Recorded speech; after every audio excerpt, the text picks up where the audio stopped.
What's up guys, I'm Taylor with TK Disc Golf, and it's been a while since we did our last update video talking about the PDGA approved discs from MVP, Axiom, and Streamline that have yet to see an actual release date, including the Simon Line Time-Lapse. We have 10 discs to talk about today, some old names and some brand new ones as well, so hey, let's dive right into it. With the exception of the Time-Lapse from the Simon Line, everything else we're talking about in this video is pure speculation, simply because MVP nor Axiom or either Streamline have announced any of these discs officially. All we have to go off of is the stock image provided to the PDGA for the approval process, and that's it. We're just using good old eyeball science to try to make some speculations on how these discs fly. Starting off with the putters, we have 3 of them to talk about, and the first 2, in my opinion, kind of look like they're in the same class as the Glitch, and when you compare all their numbers that the PDGA posts, they look almost identical across the board. Starting off with the Axiom pitch, when you look at the side profile, it honestly looks like a beadless version of the Glitch and has a little bit more rounded of a profile. Honestly, when you think about the MVP Axiom relationship, usually MVP will come out with like a more stable version of a disc, and then shortly after Axiom will follow up with like the gap filler or the less stable version. So Glitch could be like the neutral to slightly stable version. Axiom's pitch could follow in suit, being slightly less stable. Now the Streamline parachute also is in the same class from what it looks like, and I honestly don't know what they're going to do with this, because I know they were saying that they can't get the overmolded hybrid catch discs up over the like 155 gram range, but who knows what they can do with the single mold. So wishful thinking, I would like to see the parachute go for like the higher max weight range that the PDGA approves it for. So time will tell with that one. Moving on though, we have one called Pixel, and that is a putter that might, maybe, possibly, I don't know how many words I can add before that, could be Simon's new putter. So MVP, Axiom, Streamline, their naming schemes are very systematic, and they all have meaning behind them. MVP, normally science related. Axioms like human emotion, like envy or thrill. And then Streamline is usually aviation based. Simon has come out and said that his discs are going to be like cinematography based. The first one, Time-Lapse, obviously that's a cinematography word. Pixel definitely fits into that. Simon used to putt with the P2s, I believe, or maybe it was P1s. I didn't really follow Discmania stuff much. So this could be like his clone of what he was putting with Discmania, but like I said, only time will tell with that one.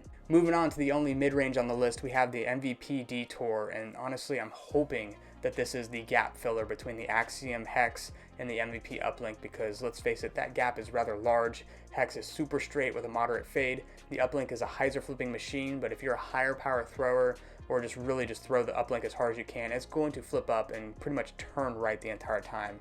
We need something that can throw it on a hard hyzer, flip up the flat, and just go straight. No drift right, no drift left when getting that hyzer flip, just straight. Hopefully that's what the Detour can do. And the other thing I'll point out about this disc is the name.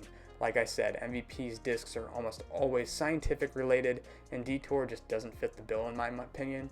This potentially, possibly, could be James Conrad's first mid for 2 reasons. A, Detour fits his nomad, like outdoorsy style naming scheme, but also Luke Humphreys posted a clip to his Instagram of James throwing a mid-range with no stamp on hole 8 at Maple Hill on a nice hyzer flip up the flat, laser straight all the way across the lake.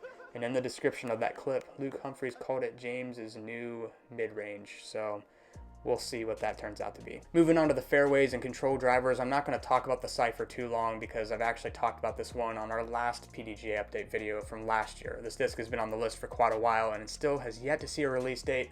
Everybody's really hoping this is that Clash replacement, because the Servo class is kind of neglected. It's that 6.5 speed fairway driver on the slower end of a fairway, but everybody loves it. Servo's a great fairway driver, but it just doesn't have that late stability that the Clash used to, so hopefully the Cypher fits that bill. Now these next 2 discs I'm super excited about because they appear to be the first 10 speeds coming to the MVP lineup. The 2.1 centimeter rim has historically across other bands been that 10 speed class, and that's what these 2 rock. The Streamline Shift and the MVP Trail. Now the Shift appears to be more on the understable side. The PLH looks relatively low, good shoulder. Hopefully this makes it a nice glidey guy with some hyzer flips and good distance for medium to lower power throwers. And the Trail, again, potentially, possibly, maybe, is another James Conrad disc, because the Trail fits that outdoorsy style of name. He's already got the Zenith, which is his 12-speed, and the Terra, which is his 8-speed. Both can handle some power, more on the overstable side. So I would assume no less with the 10-speed here. The Trail appears to have that nice power style rim to it, so hopefully that's what we see out of this. And to finish things off, we're going to talk about the distance drivers on the list. We have 2 of them that have been on the list for quite some time, and one of them, the Time-Lapse from the Simon line, it was only on there for like the past month. It got PDGA approved, and very quickly people started assuming that that was the Simon disc, and within a week we got an announcement from MVP, lots of promotion at the World Championships. Awesome distance driver for Simon with a 12-speed, 5 glide, -1 turn, 3 fade. It'll be a sweet disc for him or anybody with good power. And the other 2 discs, the MVP Beam, everybody's been talking about this one for years as well. It's got the GyroX technology, and we still have 0 information on what GyroX is, when this disc will be released, if it's going to be released. Hopefully someday, one day, it does get that release date. And finally, the engine. It appears to be like a 13-speed based on the rim thickness. Same rim thickness as like the Mayhems and Octanes from MVP Axiom. Hopefully this thing is like handles some power, but not too overstable beefy.